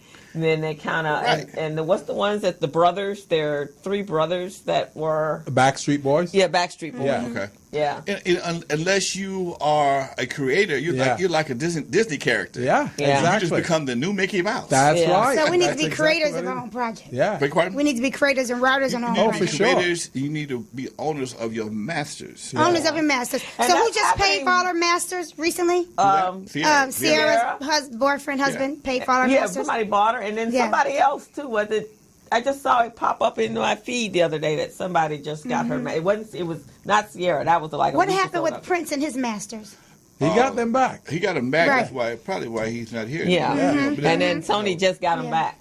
We're not going to get to my theories. Okay. Theories to myself. So now Gilbert, He was a Jamaican reggae singer. I think you should hear him sing and me singing. Let us honestly know if we have careers in the industry. Since you're the best, yes, sing for him, please, Bob. Well, he heard the So no, that didn't do you any justice. No, don't tell him. He didn't hear the theme song. No, because he can sing. Oh no. Because I want to sing too. No, you can go ahead and sing. I want you to go first. I'll harmonize for you. But I learned what you're saying. I learned that back in the day, back in Jamaica, man. And the thing about it with a lot of Jamaican artists, they don't know what you're saying. They don't know that. They find that out when they go to England or Japan or one of those different countries. Right. You see what I'm saying? Well, you have to understand that this game, the music game, is where a lot of gangsters come from. Oh, yeah. Okay? Oh, yeah. And see, the record companies, they know that every artist has this one element to them that they can play to, and to get them to go blind to everything else. Yeah. And that's that ego. I don't have ego. I'm so talented. Yeah. I don't need to hear my voice. Yeah. That's not me. Yeah. I'm so pretty. I need to be heard. I need to sing. Yeah. And they give you this. They got this game. I've seen it played. It happened to me. Yeah. What they do is they give you a contract. That thick. Yeah. And on top of that contract, they give you a check with your name on it. And you see the check. Yeah. You know, the check got, what's your name? You see the zeros? Don. Got my name on it. Don, what's your last name? Strozier. Don Strozier, $50,000. Yeah. Don Strozier, $100,000. Don ain't thinking about no business. Her mind just been shot. Her mind goes shopping. And then you get that $50,000 before even a song is released. Right. So you're going, wow, this is money. Right. Can you imagine when I get this released? Oh man, I'm really making so much more. You got all these contracts. And see, a contract ain't nothing but a big old word puzzle. Yeah. Remember when you was a kid, you had a bus left. One bus left Chicago at 55 miles an hour headed to L.A. Right. One left at 65. Yeah. What time will it get New York? What time they gonna get? Right. And 1 minute they're giving you something on the page one. You just deal with page one. Yeah. Page one. This is a big number. Okay. And it tell you $5 million. Yeah. Okay. Yeah. I got a $5 million deal. Yeah. Well, in the other 49 pages, they tell you how you not getting them. Exactly. $5 million. Exactly. So if you sell all these records, jump through all these. Sales hoops and whatever, you'll make $5 million. But your chances of doing this is slim and none. Ask Janet Jackson. Yeah. Go ahead. So with the changes in the industry because of social media, what do you think now? I think that is it easier? It's not easier by no means. Still because tricky. What happened is when the cost of doing business dropped down, everybody wants to do business. Okay. When I was in the 80s, the introduction of the digital age brought the cost of business doing down when we could afford it. Because back then it was like maybe $2,500. Now, all you need is a thumb drive. $5 thumb drive and a buddy with a computer, and you can make music. You don't have to go to no A&R director to get it being heard. So if you can get you enough of an Instagram following or a Facebook following, or say something enough that's offensive, people will tweet to your stuff. You can go viral, negatively or positively. Okay? So this is why I think, this is my personal opinion, why we think we have such I ain't gonna say low grade, but we don't have the level that we used to have. Right. That's true. It doesn't take anything to be a part of this anymore. Right. There's no practice. There's no wood shedding. There's no reason to go in the studio and learn how to play no notes because if I can punch out some stuff, then I can. My homie get the bob in their head, and it works. That's it. Okay. That's it. I'm a hood star. Yeah, there's not as much money being made either now. It's not being much money being made. So now, if I can get on a tour, that's when you get your money. That's where the money is. You got to be careful because if you get on a tour, you might make the tour money, but you might not get your merchandise. That's that's the part I was going to get to right now. Okay. Because what most of us got caught up in and don't get to pay attention to over here is that we're looking at the stardom, we're looking at the 50 grand we get up front and all of that. Yeah, you may go on a tour and they go, hey, you get a tour bus, limousine, all of this stuff, you're fine, right? But they're not, look at, what's her name? This little girl, iTunes. Most music are going on iTunes right now. And most of the artists, they're not seeing that part of it. They're not foreseeing what's going to happen in the future and include that clause in their agreement. Right. You see what I'm saying? Because right now we don't know what device they're gonna invent next year or the year after. We got away with a lot of stuff back in the day because they would give you territories, United States and foreign territories. Yeah. Then they had to add the universe. Yeah. Okay. Yeah. They bounced it off a satellite. Yeah. It might end up anywhere in the world. Exactly. So they had to add the universe in there. So now some people had to go back and get contracts reissued or had to be amended to include the universe so they can be covered. Because once you go digital, I mean, if it's a satellite, that's no longer a country. And then the universe now covers the World Wide Web. Right. And on social media. And that's really where you're being made, right? That's and there's so many out there now that there's not even any talent. Yeah. I know. There's not any talent, and you hear them. And I was talking to somebody the other day. In fact, there was Nick Cannon just did a show called Masked Singers. Did anybody see that? Oh my God, that was phenomenal because these were all very established entertainers, and they done on this whole mask thing, and you didn't know who it was. You couldn't tell who it was. And so, in fact, I won't tell you guys who the winner is, but the winner, you're like, I've never heard him sing anything like. He was phenomenal, and no one guessed it. And they have a panel of celebrities, judges. Robin Thicke was there, and they couldn't figure him out. And there was one, I will tell you about her though. It was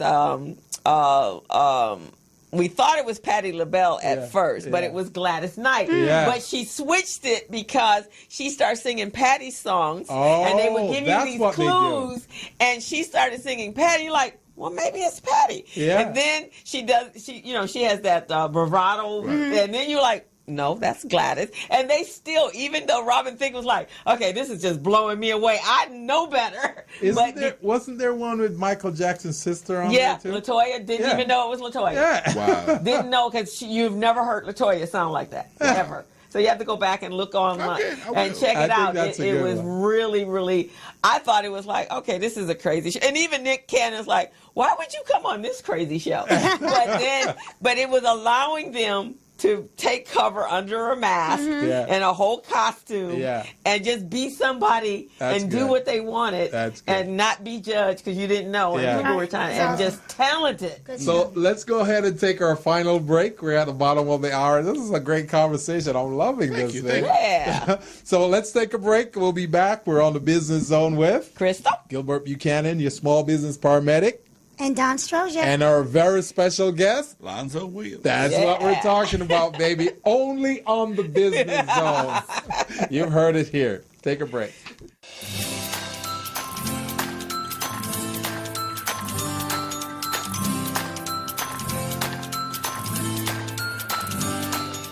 Small businesses spend more than $500 million each year combined trying to find missing or replace missing paperwork. Hey small businesses, are you tired of losing out on business opportunities because your paperwork is not in order?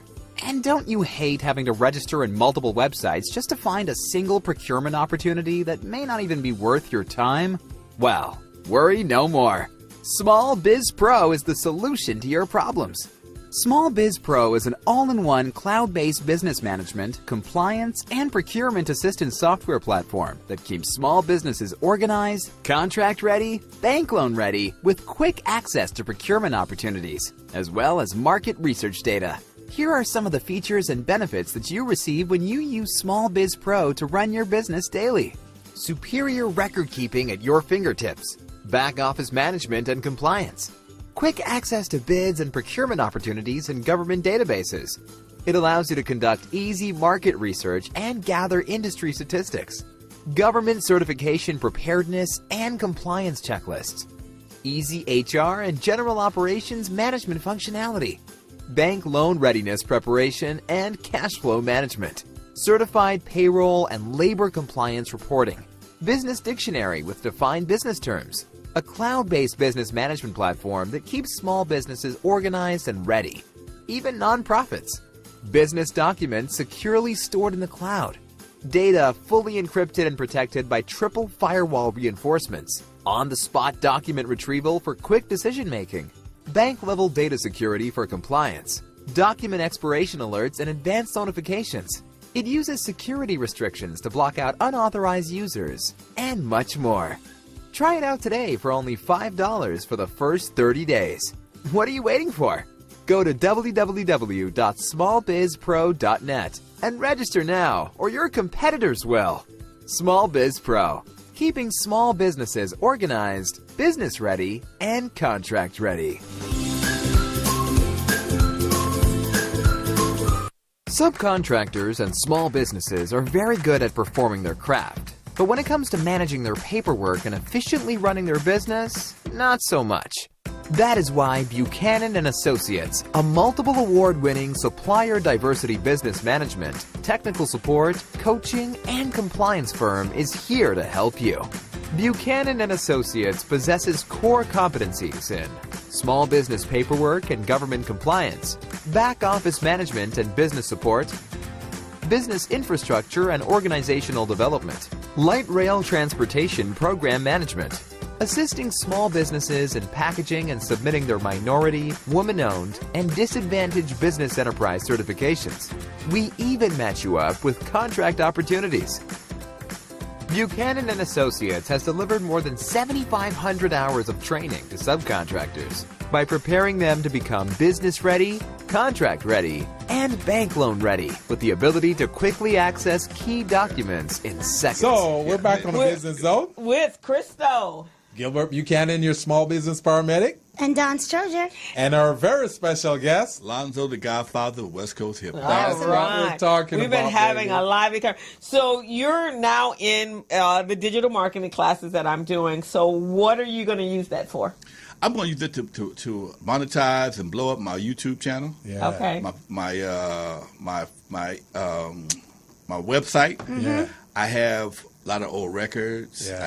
I have memorabilia that nobody else has. Wow. And I have a message that very few have. Yeah. See, I am the history behind the story. Yeah. Okay. Right. Yeah. The guys who are known for the history. Yeah. They don't know their own history. That's okay. true. They don't know that Portis used to be in my house with D. Barnes and Rose every day. Yeah. Okay. Yeah. They don't know these kind of things. That's okay. true. Dre may know because he was around. Yeah. But a lot of people don't understand that era right there that we had. Yeah.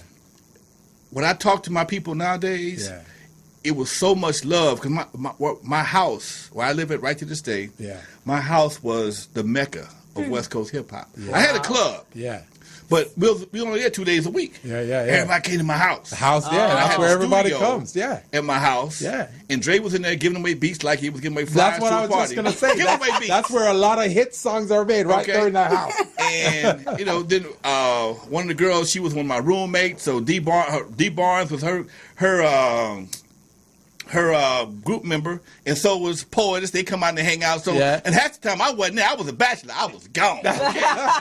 Wow. I was doing my thing, and it just became. We had like a little circle, and then even after they left, I had other generations of cats come behind. And what I see is a level of success that may not be directly related to me, but I just see how many people that hung around my house that went off to be successful. Yes. Okay, I got guys that I got teachers. I got sheriff deputies, cops, pastors, bus drivers. I got guys who was alcoholics, stopped drinking and teaching school now. Wow. Okay.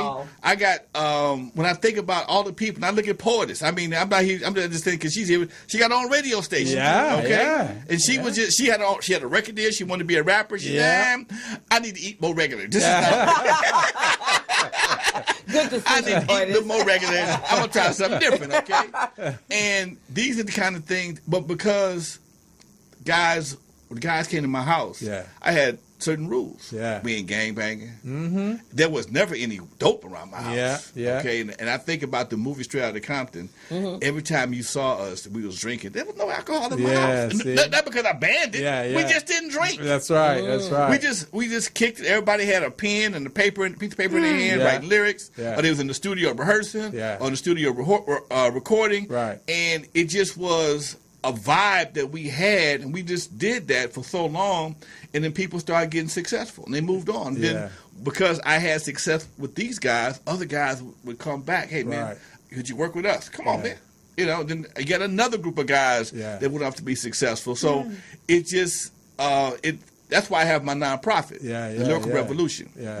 And that's and what's the mission and the vision? The Lyrical Revolution is to educate and mentor upcoming artists. Okay, I want to make you aware of the wolves, get a basic understanding of the business, because it makes no sense to be in a business, play a game. You don't know the rules. Yeah, exactly. Why would you want to play football? Stand out there, 6'4", 200 some odd pounds, holding the ball, and wonder why somebody hit you upside the head. Exactly. You supposed to run. That's right. I think it's a run to score. Okay, but these guys, their ego kicks in so fast. They think they celebrities because they got a few thousand followers on Instagram. Okay, somebody gives you a deal, you sign the first piece of paper unnegotiated. You best believe that first contract is going to have going to give you a sexual experience you'll never forget. That's right. I'm going to leave it like that. It's going to give you a sexual experience you ain't going to never forget. I was going to say something else, but we're on the air. Okay? I'm going to keep it clean, Felicia, because I want you to keep your license and all that kind of good stuff. But you're going to get a sexual experience you'll never forget. Because that first contract is going to look so good and so attractive. Right. But inside of it, but you don't know what you're signing because they know you don't know. Yeah, they know you don't know. And they know that you're going to sign this contract. If I put this check, because you're excited because somebody likes my music and I'm going to become a star. Okay. Right? Exactly. Right. And sometimes they test you just to see how you react to certain things. Right. Like, for example, if they talk about tours or they talk about an appearance. Based on how you respond to that, they know you don't know anything. Right. And you know what? I have an issue right now with somebody who wants to work with me. And they send me little texts and stuff about things like, we got to promote your product. Look, man, I'm a grown man. That don't do nothing. That don't do nothing for me. Where is the money, okay? You not doing this because you like me. You doing this for money. Exactly. Okay? And I need my fair share. That's all I'm asking for, my fair share. Okay? And if you can't give me what I need, I'll find somebody that will. I think you're on the right track, man, with Crystal and this other guy she's working with, man. Oh, yeah, that's a whole game changer, right? Man, was your impression when you first came to the class when he did the spreadsheet? Okay. Because usually, and I sit there and watch it. So when he goes through and he's telling how much money they make, and all of a sudden somebody gets quiet and going, and they may have been doing something else on their phone, and they go, "What you say?" As soon as he says that $150,000 a month, what you say? And at that point, Armin got everybody's full undivided attention. Undivided attention. That's everything you have, man, is like an archive, man. Well, that's ready to launch. And that's where we are today. You know, content. I had a a lot of people don't know. I had a television show. Out of Compton, the public access show. And they still had public. I got 500 shows. Wow. Now most of these shows, they're people that you don't really care about, but still, you still have the tapes. I got all the tapes. Oh. I just spent about $3,000 building a transfer studio because I have every type of content known to man, from VHS to DVD, high 8 mini DVD. I just found, like I said, I found a bunch of mini DVD players, mini DVD tapes. Now I got to go find a mini DVD player. A little round this, about this big. Did you have any beta? I don't have beta, but I had ADATs. Oh, man. I had ADATs. I had to buy a reel to reel. The 3/4 inch. 3/4 inch, 1/4 inch. I don't have a 1/2 inch. I'm not buying a 1/2 inch machine. It's not really worth it for me. I'm just going to pay somebody to transfer those masters. But when I looked at, I had 500 shows. Wow. Thousands of CDs. I said, if I try to pay somebody, man, you can monetize that, man. Okay. You can. Oh, he got content coming out. You have like 4 or 5 different blogs. Yeah. So this is what I'm working with right now. Okay. And that's why I built the studio that I have. That's why I got this young man working with me. Yeah. Okay. And that's why I'm at your class because just the little tricks he showed us about pictures. Yeah. How to put your name on the pictures. Yeah. Oh, that's how you. Yeah. Exactly. Oh yeah. Alonzo be down. He be taking copious notes. Man, he's sitting back in the back and he ain't saying nothing, and you don't know whether he's engaged or not. But then I come behind him, he's like this. He's got a plan, baby. He's got a plan. If you don't use it. Yeah. I'm about to show true, up. man. Right, exactly. So I take my notes and I apply it and I tell people, Put over here. Put this right here. Yeah. Why is that? Don't worry about that. Yeah. Okay. Well, I tell them because you know what. One thing about me, I will give you some game. Yeah. Okay. Yeah. Excuse me. I will give you some game because it don't pay me to keep it to myself. Yeah. Right.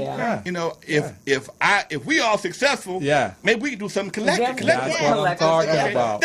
That's usually what I'm talking thought, but about. usually, most unfortunately for some of us, no matter how successful we are, we don't never reach back to help somebody. No. And that right there just burns. They me up never to no send end. back the elevator. I say it all the time. The successful ones, they get up to the top floor on the elevator. They never send it back for the other people who need it. But you know what though?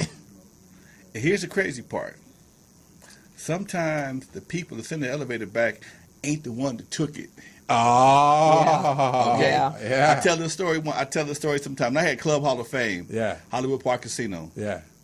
It was started off real slow. We had all kind of restrictions. We couldn't wear jeans. We couldn't wear tennis shoes. Yeah. And I was slow. I was spending money every week and turning people away because there was that transition between hard shoes, hard sole shoes, and people started wearing jeans to club because a lot of clubs still didn't do it, but some of them would let them do it. Yeah. I'm advertising on KGLH with Rochelle. Yeah. I'm getting 200 people, and I'm turning away 75 because they got either jeans on, cutie pies. Yeah. And my partner was like, nobody want to party with nobody with no jeans on. Yes, they do. Yes, they do. Yes, they do. Yeah, we do. Yeah, we do. No man in the suit want to party with a young girl with some jeans on. Yeah, you don't know what we ain't paying the jeans no attention. We not looking at them doggone jeans. If she fit them jeans good, then she can wear them jeans. So, make a long story short, I was DJing, and guy came in the DJ booth, and he was kicking it with me. He says, "Hey, man, how's things going?" I said, "Man, it's a little tight right now. I got these crazy rules, blah, blah, blah." So my cousin went on vacation. Guy came back a few weeks later, and he said, "Man, what's your full name?" I said, "Alonzo Williams." I don't know this guy. If he walked in here right now, I wouldn't know who he was. Came back about a week later, gave me an envelope. In this envelope was a cashier's check for $5,000. First, I got happy. Then I got concerned. I said, he ain't gay. Yeah. He sees some value here. What's happening here? And he said, "No, man, I'm good. Don't worry about it. I'm a real estate investor. I did very well. I want to help another brother out." Wow. Gave me 5 G's. Like it was a cheese sandwich. Just like that.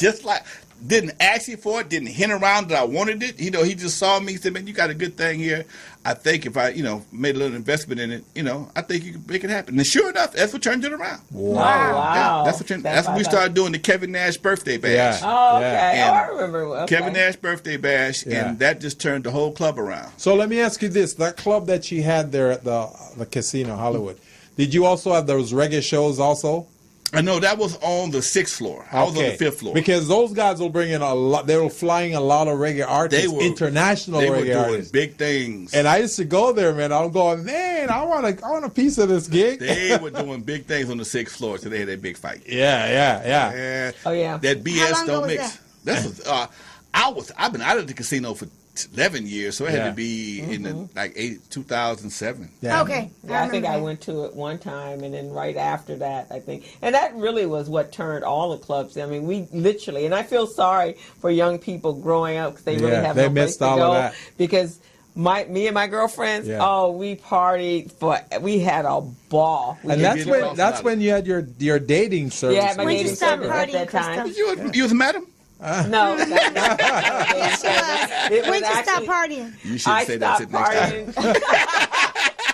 I stopped. I haven't really, but when I came out, when I went from traditional clubs to ski clubs to the ski club, and then we just partied. You heard about the ski club?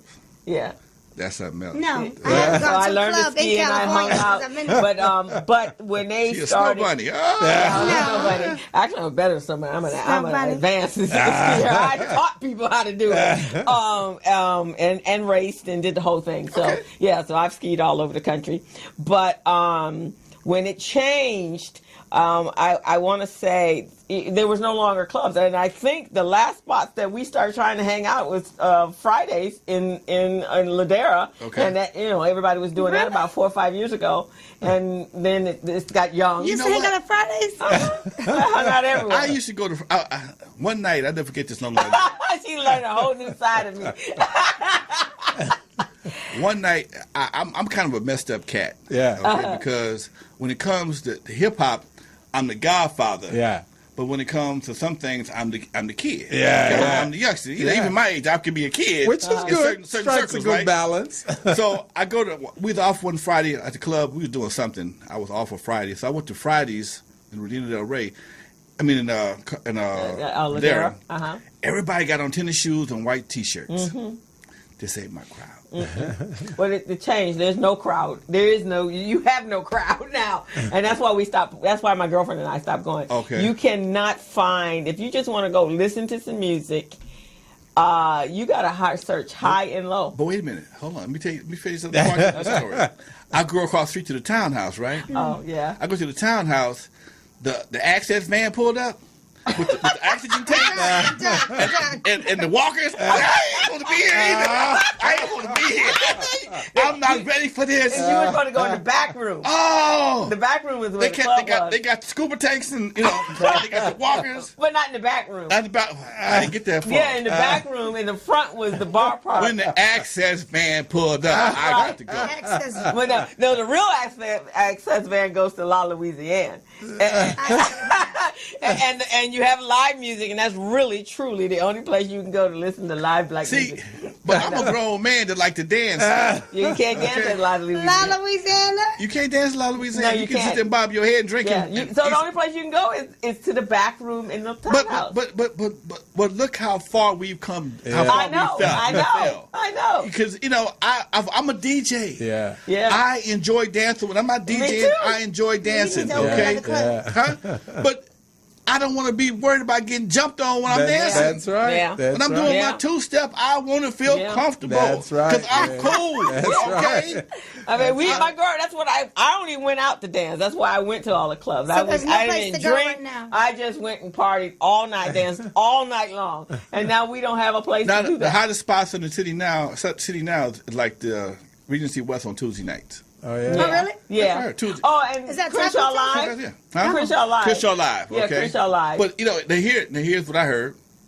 Now I've never been there, but I've been there before, and they had to change it. They had to up their age limit because they had an issue there before. Oh, yeah. And now you got to be 35. You got to be 35. Because Really? here we are, the last few clubs we have in the city, and you're bringing that BS to the building. Yeah. Okay? Right, exactly. And what people don't understand is, because I've owned several buildings, had to deal with the city council, zoning, ABC. Mm-hmm. When you have problems at certain in high capacity venues, every time there's an incident, there's what they call an incident report. Mm-hmm. It goes to the police department.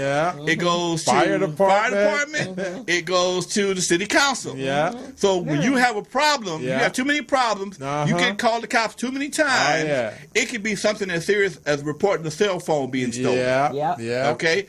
It's a theft. Mm-hmm. Okay? If a car get broke into, it's a burglary. Okay? So people, somebody jacked me from my phone. All that old cool talk translates over to one or two terms when it comes to the legal aspect of it. Okay? Theft, burglary, assault. And they see too many of those reports. They go, now you got multiple assaults, multiple burglaries, and it could be just somebody slapping this girl on the butt. It's not a sexual assault. Exactly. Yeah, now you got a sexual assault. Exactly. So you got all this on your club, and all they got to do is change your zone.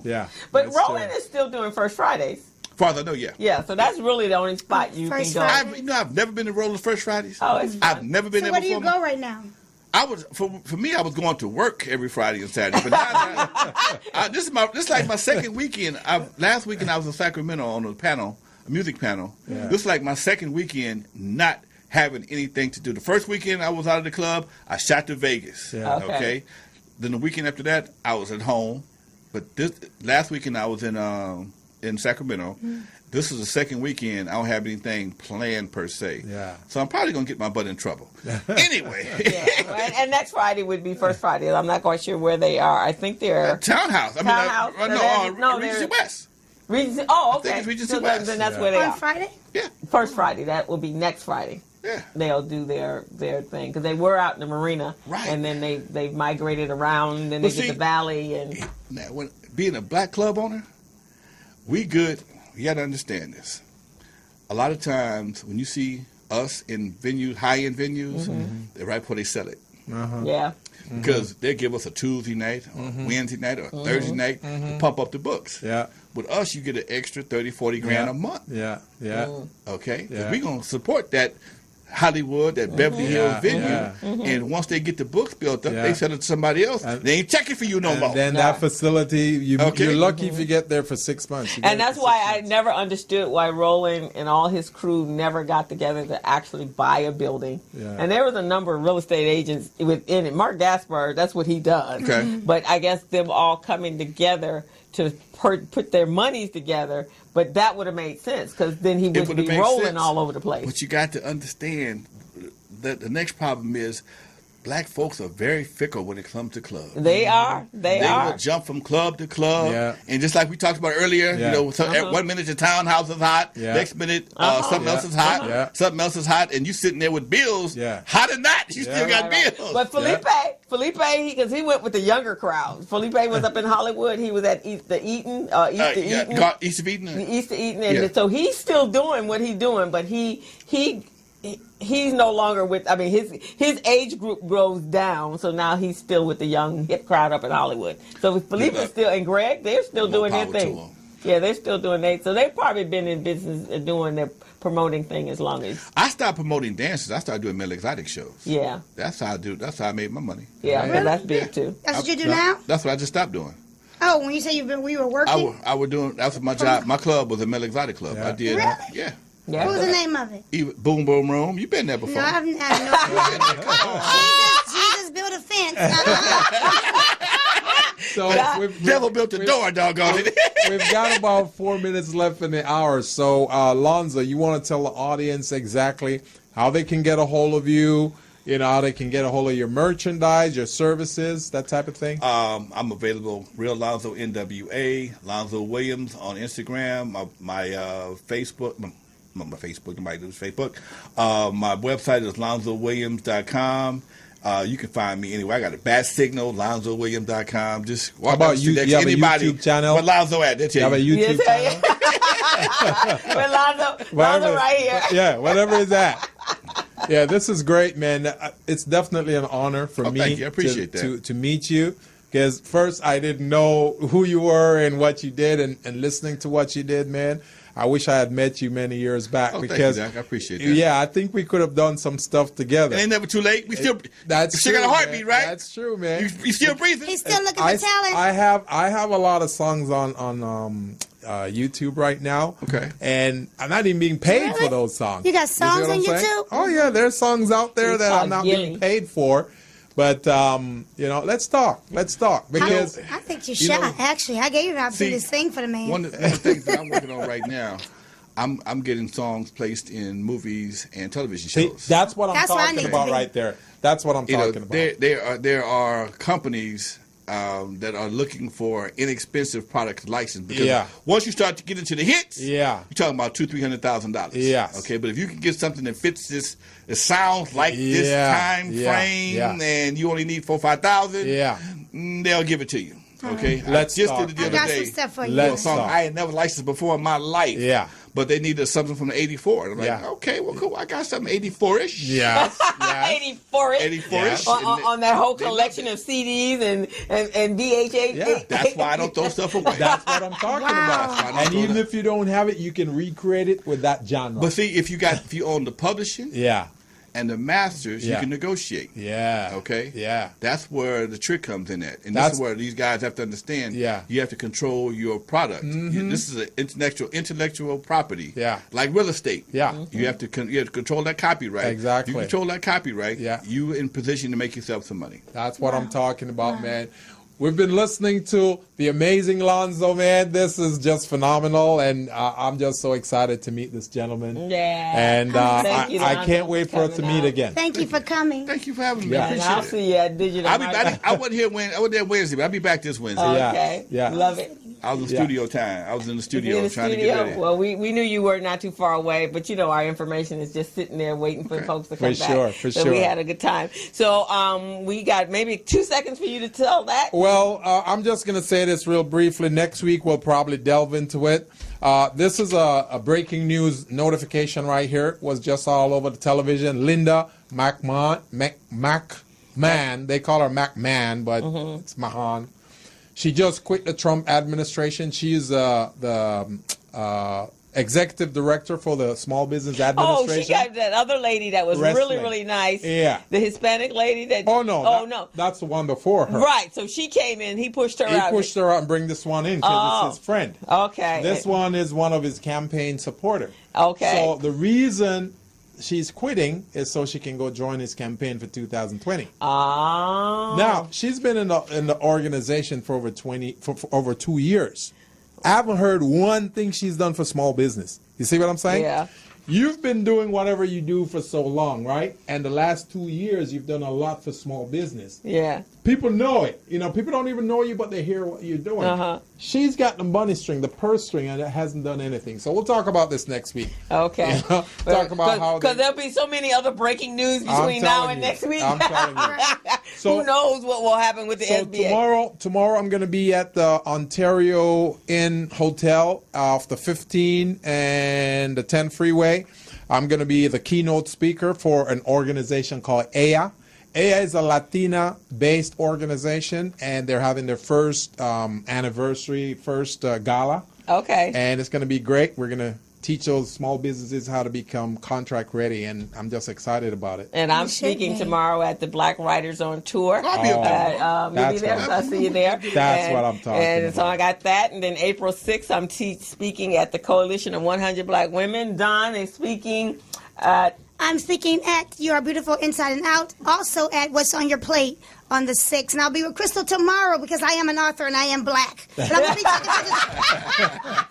going to be taking pictures of my girl tomorrow doing her thing. Yes, I'll be doing that. We'll have a table at the Black Writers on Tour. Stop by. We'll have information. We're actually doing a special digital marketing class for the authors that are be at the Black Writers on Tour. And then Recycling Black Dollars will be in the house. So come by and pick up some information. Have information about the Business Zone. Just a whole bunch of stuff. So just come on out tomorrow. We had an amazing workshop yesterday. Yeah, we did on branding. On branding awesome. at U.S. Bank for Yeah, sorry, Garrett. She did it for RBD. It was awesome. Amazing. She's awesome. We got her name is Sarai. Okay. Sarai Grant, and we have another one coming up in April. We'll give you more information as we get closer to it. So next week, tune in to the Business Zone with Crystal Gilbert. That's right. And Don, and we will. And we want to thank our honorary guest, Mr. Alonzo, for being here, sharing his expertise Coming out, with folks. us. Thank you for having me. I appreciate it. That's right, man. Thank you so much. We were so honored. So, guys, it's been a fantastic show. So we'll see you next week. We're out. Bye-bye, everyone. As a small biz pro, so we roll, using procurement, program, and control. As a small biz pro, so we grow, using procurement, program, and control. I'm a businessman, yes, I'm an entrepreneur. Oh yeah, I'm a businessman, yes, I'm an entrepreneur. Oh yeah, I'm a businessman, yes, I'm an entrepreneur. I'm a businessman, yes, I'm an entrepreneur. Ooh, yeah. Crystal Mitchell, do you have my business plan? Just review the pages of my marketing plan. Crystal Mitchell, do you have my business plan? Just review the pages of my marketing plan. Got my capability statement, yes, I'm ready to go. Got my balance sheet, my P&L, my statement of cash flow. I'm a businessman, yes, I'm an entrepreneur. Ooh, yeah.